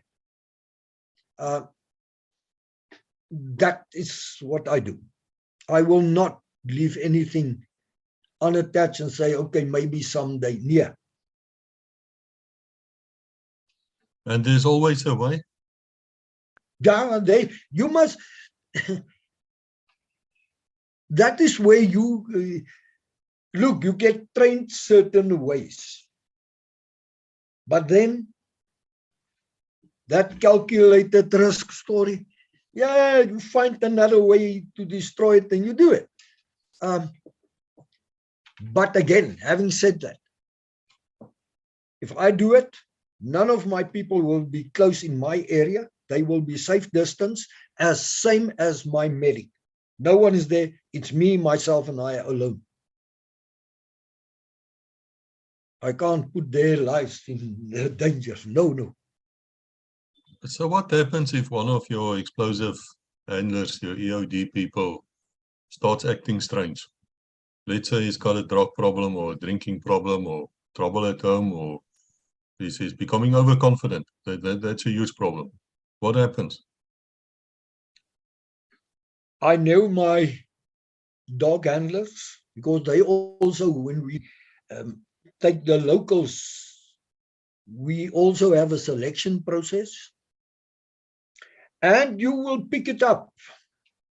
And if you pick it up, you will take the person as the team leader or group supervisor. I will talk to him, find out what is the problem, and you start to know from the other handlers, and you will go to his house, find out there with your interpreter, find out what is the problem, see what you can do. And if there's nothing that you can really do, the UN have some guys working in Unoki, and the one is Unoki, and the other one is I can't remember them, but they have people that, and locals that they've also trained, that will take this person and go. So you put him on a long leave kind of thing, that he can sort out that stuff. But most of the time, the other people will tell you, and you can pick up the way he's acting.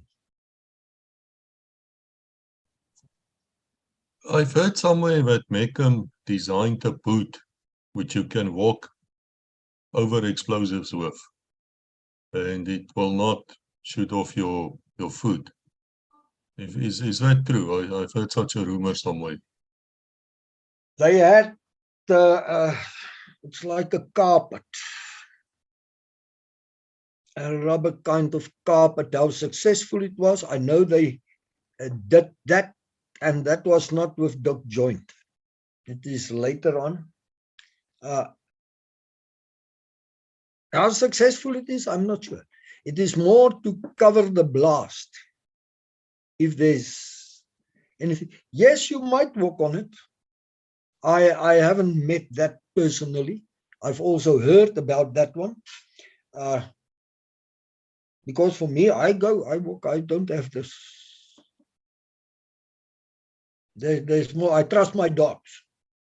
Because when I go into a certain area, even in your minefields, we've worked this area, and here's a path that you have cleared. Every morning, before I go into work, I take my dogs, let them run there, because you might find replants where they come during night and replant in the areas where you walk. We did find it. And yes, trust your dog. Yeah, I think that summarizes it. Trust your dog. But if there is somebody listening here who wants to get involved in the world of landmine demining, do you have any advice for these lads and perhaps a few girls? The first thing is what I did the first time. I told my wife and my daughter, called them and said, this is what I'm going to do. I explained to them what it's all involved. And you must forget what you've learned here. Think, not your training. Don't forget your training. But you must be open-minded enough that if we lay a minefield in a zigzag formation, don't think all minefields is like that. Stick to your knowledge, get the training, and know there's one thing. You only have one chance. If you mess it up, via newspaper or letter, you will return home.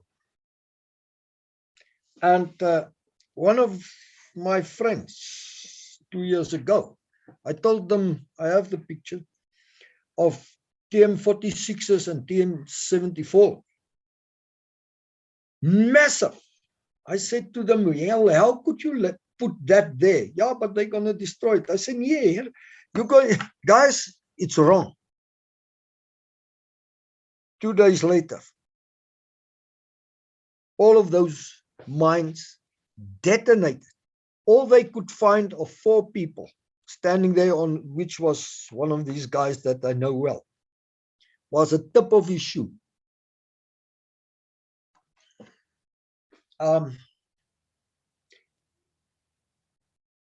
Respect. You are not any explosives.